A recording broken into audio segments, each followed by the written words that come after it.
Halo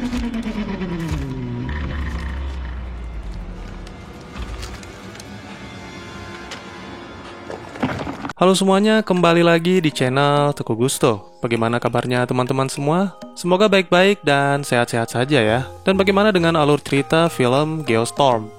Semoga bermanfaat dan minimal menghibur teman-teman semua dimanapun berada. Kali ini, saya akan kembali bercerita tentang alur film yang bertemakan monster, namun masih ada hubungannya dengan akhir dunia, berjudul Love and Monster. Adalah sebuah film petualangan fiksi ilmiah Amerika yang rilis di tahun 2020, disutradarai oleh Michael Matthews dengan naskahnya yang ditulis oleh Brian Duffield dan Matthew Robinson. Film yang berdurasi 109 menit ini dibintangi oleh Dylan O'Brien, Jessica Henwick, Dan Ewing, Michael Rooker, dan Ariana Greenblatt. Berkisah tentang kehidupan manusia pasca bencana apokaliptik atau kiamat. Manusia dipaksa untuk beradaptasi demi bertahan hidup di dunia yang telah dikuasai oleh para monster. Baik daripada berlama-lama, mari kita langsung saja ke ceritanya. Film dimulai dengan menampilkan kondisi bumi yang dilanda kepanikan akibat sebuah asteroid yang diberi nama Agatha 616 sedang mengarah ke bumi. Seluruh umat manusia bersatu dengan meluncurkan bom nuklir. Mereka berhasil menghancurkan asteroid tersebut. Namun, tidak ada yang menyangka tindakan itu menimbulkan bencana yang lain, di mana partikel senyawa kimia yang berasal dari nuklir berjatuhan ke bumi sehingga mengakibatkan hewan-hewan bermutasi. Baik senjata ataupun teknologi telah dikerahkan, tapi semua itu sia-sia, bahkan manusia kehilangan 95% populasi dalam kurun waktu setahun. Oleh karena itu, sisa-sisa yang bertahan hidup memutuskan untuk bersembunyi di bunker ataupun gua. Joel Dawson adalah salah satunya. Bersama dengan beberapa orang yang juga berhasil selamat, mereka membangun koloni di sebuah bunker. 7 tahun telah mereka lewati, hidup seperti sebuah keluarga, berpasang-pasangan, dan saling menjaga satu sama lain. Hanya Joel yang sampai saat ini masih sendiri. Hatinya masih tertambat pada seorang gadis bernama Amy, yang mana 7 tahun lalu pernah berpacaran dengannya. Kala itu Joel dan Amy terpisah karena kondisi bumi sudah benar-benar kacau dan mereka yang masih remaja harus kembali ke keluarganya masing-masing. Tapi walaupun demikian, hubungan mereka tidak benar-benar berakhir. Hingga kini, Joel dan Amy masih berkomunikasi dengan menggunakan radio, saling berbagi cerita dan pengalaman mereka di bunker. Tentu pada awalnya hal itu tidaklah mudah, karena sebelumnya Joel telah menghubungi sebanyak 90 lebih saluran demi menemukan bunker Amy dengan kode 3022. Meskipun berstatus jomblo 7 tahun, tidak membuat Joel kurang mendapatkan kasih sayang. Seluruh anggota koloni sangat perhatian kepada Joel. Bahkan karena memahami sifat Joel yang sangat penakut, mereka sama sekali tidak mengizinkannya ikut bergabung dalam misi membunuh monster. Bagi mereka, Joel sangat berguna dalam urusan masak-memasak dan merawat Gertie, seekor sapi perah. Suatu hari ada seekor serangga raksasa yang mencoba menerobos bunker. Semua pemuda-pemudi yang bisa bertarung mengangkat senjatanya untuk memusnahkan makhluk itu. Tapi walaupun memiliki semangat yang sama, Joel tidak diizinkan untuk ikut karena itu hanya akan membuatnya tewas. Terbukti ketika Joel mengabaikan larangan rekan-rekannya, secara kebetulan dia berhadapan langsung dengan serangga tersebut. Baru melihat bayangannya saja, membuat seluruh tubuh Joel gemetar ketakutan. Apalagi sesaat kemudian monster itu dengan brutal merobek tubuh salah satu pemuda, lalu mendatangi Joel.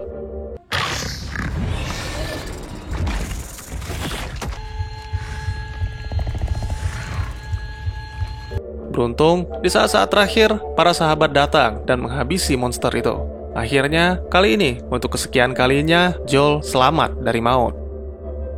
Pada awalnya Joel sama sekali tidak bisa menggambar. Bahkan jika boleh jujur, semua orang akan memberikan nilai buruk bagi hasil karya Joel menggambar Amy sang kekasih. Tapi entah kenapa sejak hari perpisahan mereka 7 tahun yang lalu, Joel jadi sering menggambar menggunakan pensil warna hadiah dari Amy. Kini kemampuannya semakin meningkat. Untuk mengisi waktu luang, Joel sering menggambar monster-monster serta menambahkan keterangan pada gambarnya. Rasa rindu terhadap Amy semakin menumpuk setiap harinya, hingga akhirnya Joel memutuskan untuk menempuh jarak 137 km atau sama dengan 7 hari berjalan kaki demi menuju ke lokasi bunker 3022. Tentu saja hal itu ditentang oleh teman-temannya, tapi tekadnya sudah bulat. Sama halnya dengan yang lain, Joel juga harus berjuang demi meraih kebahagiaannya sendiri. Selain itu, perjalanan ini juga akan menjadi sebuah pembuktian bahwa Joel sudah bukan seorang pengecut yang menyedihkan. Akhirnya, setelah berpamitan, untuk pertama kalinya setelah 7 tahun, Joel memulai petualangannya di atas daratan bumi.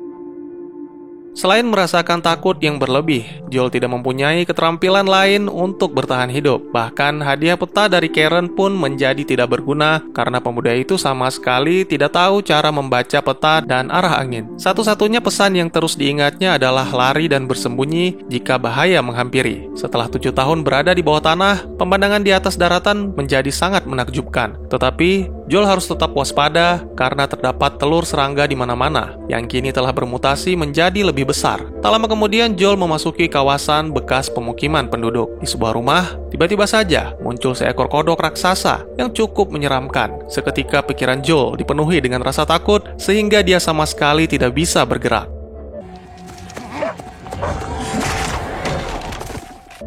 Beruntung seekor anjing menyelamatkan Joel, hingga akhirnya dia dituntun untuk berlindung di dalam bus tua. Dari sebuah tulisan di dalam bus, Joel mengetahui bahwa nama anjing itu adalah Boy. Selain itu, Joel juga menemukan gaun merah yang sepertinya milik majikan Boy, yang kemungkinan telah mati dibunuh monster. Demi keselamatan, malam itu Joel memutuskan beristirahat di dalam bus tua. Keesokan harinya, Joel melanjutkan perjalanan bersama Boy. Anjing pintar itu memutuskan ikut bersama Joel yang menjadi majikan baru, serta tidak lupa membawa gaun merah kesayangannya. Keberadaan Boy di sisi Joel sangat membantu menghilangkan rasa sepi. Selain itu, sepertinya Boy memiliki pengalaman dalam berpetualang. Anjing itu memperingatkan Joel untuk tidak memakan buah beri beracun yang ditemukannya. Karena banyak menemui hal baru, Joel menggambarkan semua itu pada bukunya. Tanpa sadar, dia terjerumus ke dalam sebuah lubang yang dalam. Karena tidak bisa menolong Joel, Boy terus menggonggong bermaksud untuk memanggil bantuan. Tanpa disadari, suara Boy malah memancing si penghuni lubang muncul dan menyerang Joel.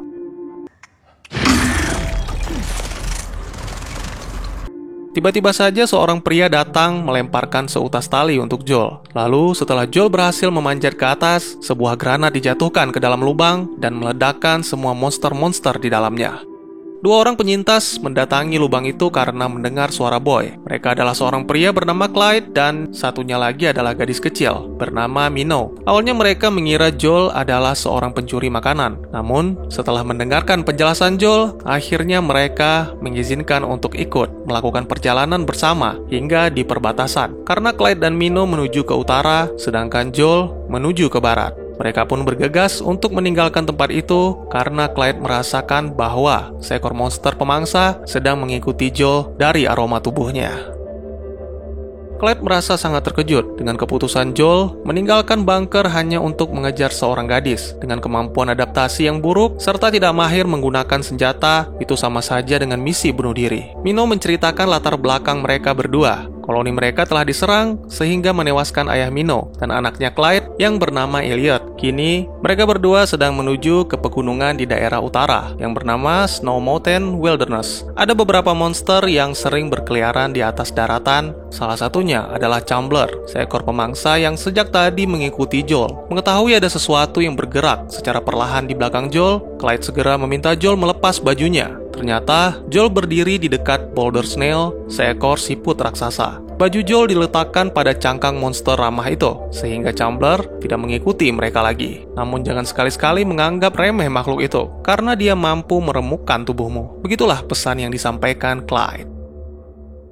Selain tentang beberapa monster, Clyde juga mengetahui tentang tempat asal Joe, yaitu Fairfield, California, yang mana telah menjadi legenda sebuah kisah horor karena di sanalah pusat ledakan. Bagi Clyde, Joel adalah orang yang luar biasa karena menjadi satu-satunya yang berhasil keluar hidup-hidup dari daerah itu. Namun Joel sendiri sama sekali tidak merasa bangga. Penyesalan terdalam Joel adalah tidak bisa menyelamatkan orang tuanya. Dalam beberapa hari, banyak hal yang dipelajari Joel dari Clyde dan Minnow, mulai dari memanah, mengenali jenis monster dan tumbuhan beracun, hingga peraturan bertahan hidup. Kini daratan bumi menjadi tempat yang sangat berbahaya bagi manusia. Oleh karena itu, ketika malam hari, kau hanya bisa memilih salah satu, makan enak atau tidur nyenyak. Aroma makanan yang kita makan akan tercium oleh sesuatu di luar sana dan membuat mereka datang. Oleh karena itu, jika salah satu sedang makan, maka yang lainnya akan tidur. Akhirnya setelah tiba di persimpangan, mereka pun harus berpisah. Minnow merasa sedih dengan perpisahan itu karena dia mulai menyukai Joel. Akhirnya untuk menghibur Minnow, Joel memberikan sebuah lipstik yang ditemukannya dalam bus tua, dan Clyde memberikan Joel sebuah granat untuk berjaga-jaga. Perjalanan pun berlanjut. Joel dan Boy masih harus menempuh jarak sekitar 48 km lagi. Sebuah pesan penting dari Clyde terus terngiang di kepala Joel. Kau harus mendengarkan instingmu, karena instinglah yang akan menyelamatkanmu di dunia yang liar ini. Tidak perlu takut benar atau salah, karena insting akan menjadi lebih baik dari setiap kali melakukan kesalahan. Ketika memasuki wilayah lembab, tiba-tiba saja Boy menjadi panik. Anjing itu langsung berlari dan bersembunyi di bawah sebuah patung karena merasakan bahaya di sekitar mereka. Lalu dari dalam tanah muncul seekor lipan raksasa. Lagi-lagi Joel merasa ketakutan. Perlahan dia mengambil anak panahnya, lalu sebuah serangan dari ekor lipan membuat Joel terpental. Namun kali ini pemuda itu tidak menyerah. Kenangan akan kematian orang tuanya membuat Joel langsung bangkit, karena dia tidak ingin hal yang sama terjadi kepada Boy. Akhirnya sebuah anak panah ditembakkan Joel ke arah leher monster untuk mengalihkannya, dan satu anak panah lagi ditembakkan Joel ke arah kepala, hingga membuat lipan itu tewas. Joel merasa sangat lega dan juga bangga akan keberhasilannya. Berkat Clyde dan Minnow, kini dia bisa membunuh seekor monster dan menyelamatkan Boy. Jarak Joel ke pantai Jenner yang merupakan lokasi bunker 3022 hanya tinggal 15 km lagi. Namun malam itu, Joel harus menghentikan perjalanannya dan berteduh dari hujan di sebuah reruntuhan motel. Di sana, pemuda itu menemukan sebuah robot yang disebut dengan Mavis, sama seperti yang ada di bunker 7405. Sangat mengejutkan, ternyata robot itu masih hidup dan dia menceritakan pengalamannya mulai dari dikejar-kejar oleh monster hingga berakhir di sebuah ruangan motel selama 7 tahun. Mavis terlihat sangat gembira ketika bertemu lagi dengan manusia. Dia merasa sangat berguna ketika bisa memberikan sedikit daya yang tersisa di baterainya untuk radio yang dibawa Joel agar bisa menghubungi Amy. Tapi sayangnya, tidak banyak yang bisa diceritakan Joel kepada Amy karena komunikasi mereka tidak berlangsung lama. Mavis memiliki teknologi yang membuatnya bisa berempati. Oleh karena itu, Joel bisa menceritakan segala keluh kesahnya. Tidak peduli benar atau salahnya sebuah keputusan, karena pada intinya, dua-duanya akan memberikan sebuah hikmah dan pengalaman yang berharga. Suasana malam itu sangat mengharukan, di mana Mavis memperlihatkan foto orang tua Joel diiringi sebuah alunan musik Stand By Me serta langit malam yang dihiasi Sky Jelly. Keesokan paginya, sebagai rasa terima kasih, Joel menguburkan Mavis yang telah kehabisan daya. Setelah melanjutkan perjalanan, akhirnya disinilah Joel harus menghadapi monster yang sebenarnya. Beberapa hari yang lalu, Clyde pernah menjelaskan bahwa di antara semua pemangsa, Sand Gobbler adalah salah satu yang paling ganas, dan Joel pernah terjebak di dalam sarangnya. Namun itu semua tidak ada apa-apanya dibandingkan dengan sang ratu. Ukuran dan kecepatannya jauh lebih besar dari yang Joel temukan di dalam lubang. Makhluk itu memiliki pendengaran yang sangat sensitif. Walaupun Joel mencoba mengalihkannya, sang ratu tetap mengetahui keberadaan Joel dari suara langkah kaki.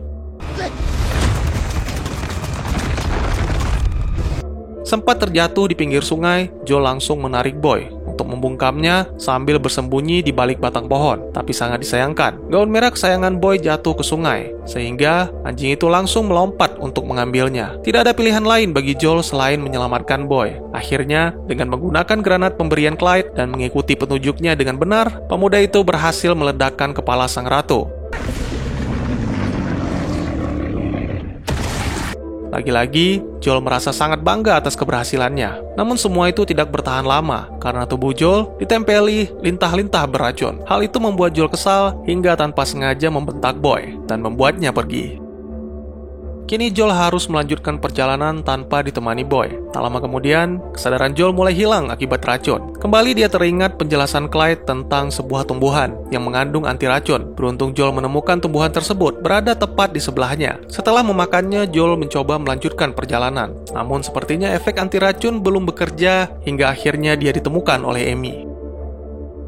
Begitu terbangun, Joel disambut oleh Amy. Mereka kembali melanjutkan perbincangan sebelumnya di radio bahwa sebuah kapal datang ke bunker 3022 dan kaptennya menawarkan tumpangan untuk membawa mereka pergi mencari tempat tinggal baru yang lebih aman. Terlihat Amy begitu sibuk mengurusi anggota koloni lansia hingga tidak sempat berbincang lama. Lalu Joel juga bertemu dengan Dana dan Rocco yang merupakan awak kapal, serta sang kapten yaitu Brooks atau biasanya dipanggil Cap. Secara penampilan, Cap adalah seorang yang bersahaja, sehingga seluruh penghuni bunker pun menyukainya. Ketika membantu Amy mengemasi barang, akhirnya Joel menceritakan alasannya menemui Amy yang tidak lain dan tidak bukan adalah cinta. Namun sangat disayangkan, ternyata banyak yang telah terjadi selama 7 tahun ini. Salah satunya adalah Amy telah menemukan seseorang yang spesial dalam hidupnya, dan kini Amy masih dalam keadaan berduka atas kematian orang itu. Seketika perasaan Joel hancur berantakan. Segala usaha dan pengorbanannya sia-sia. Amy hanya menganggap Joel sebagai seorang teman. Sebisa mungkin Joel berusaha tenang dan menyembunyikan perasaan kecewanya.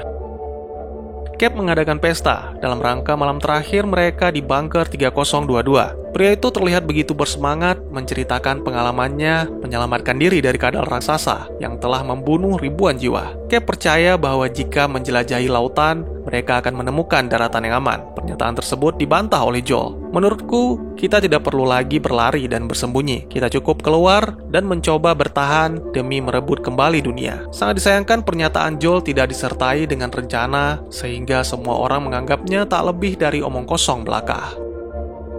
Sangat sulit bagi Joel berpikir dalam keadaan kalut. Dia memutuskan untuk tidak mendebat Cap dan meninggalkan pesta dengan alasan menghubungi teman-teman koloninya. Sambil mengenang teman-temannya, Joel tanpa sengaja melihat peta yang diberikan Karen. Ternyata di baliknya terdapat pesan-pesan dan doa dari mereka yang membuat Joel terharu. Tidak ada tempat yang lebih baik daripada rumah sendiri. Komunikasi radio pun tersambung dengan bunker 7045.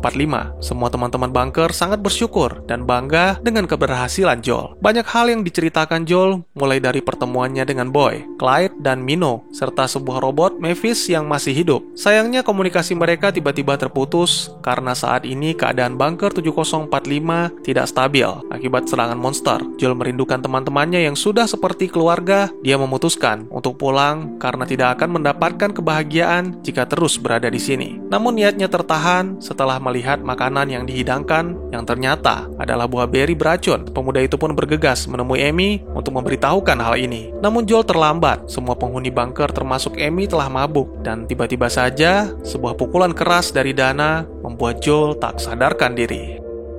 They're in danger. Joel. What? Joel.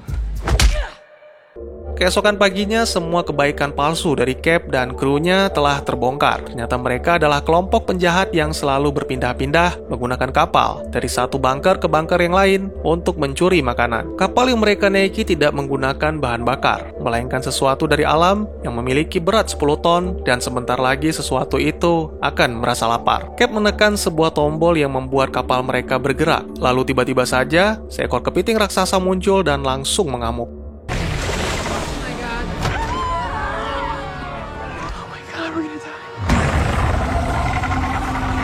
Kehadiran kepiting dengan wujud mengerikan itu benar-benar membuat Joel terkejut. Tapi yang lebih mengejutkan lagi, ternyata Amy kini telah menjadi wanita yang sangat tangguh. Setelah membebaskan Joel, gadis itu langsung menerjang Rocco dan bertarung dengan Dana. Sementara Joel memberanikan diri meraih sebuah tombak dan menjatuhkan kepiting raksasa. Lalu kembali Cap memainkan tombol-tombolnya sehingga membuat kepiting bangkit dan menghantam Joel dengan capitnya. Tiba-tiba Boy datang untuk menahan kepiting itu. Dan ketika Dana mencoba menembak Boy, dengan sigap Amy berhasil menggagalkannya, sekaligus melucuti senjata Dana. Sayangnya Amy lengah dan sebuah pukulan dari Cap membuatnya pingsan. Melihat keadaan yang semakin kacau, Cap pun memutuskan untuk meninggalkan pantai. Tapi dia tetap mengontrol kepiting raksasa untuk menghabisi semua penduduk. Setelah Amy dibangunkan oleh Boy, gadis itu langsung melemparkan senjata milik Dana kepada Joel. Saat-saat terakhir, Joel teringat akan pesan Clyde dan Mino bahwa jahat atau tidaknya monster itu itu dapat dilihat dari matanya. Hal ini membuat Joel tersadar bahwa ternyata sejak tadi kepiting itu mengamuk karena disiksa oleh Cap dengan aliran listrik. Akhirnya Joel menembak ke arah rantai yang membelenggu makhluk itu sekaligus membebaskannya. Needle through water. You're free. Sangat mengejutkan, ternyata monster itu melepaskan Joel dan langsung menuju ke kapal untuk menghabisi Cap beserta kru.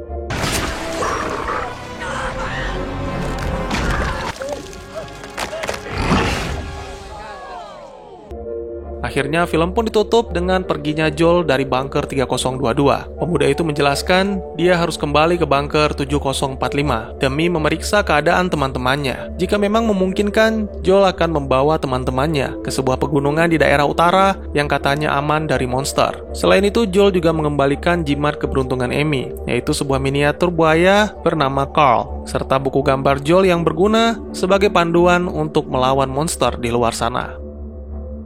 7 hari kemudian, Joel berhasil kembali ke bunker 7045 dengan selamat. Terlihat kondisi bunker sudah tidak layak huni. Namun Joel merasa bersyukur karena teman-temannya masih bertahan. Joel mengajak teman-temannya untuk melakukan perjalanan ke utara. Selain itu, dia juga menyiarkan sebuah rekaman melalui radio, berisi tentang segala hal yang berhubungan dengan dunia baru. Keluarlah dari persembunyian kalian, hiruplah udara segar, dan mulai menjalani hari baru. Pastinya hal itu tidak akan mudah, tetapi hasilnya akan sepadan.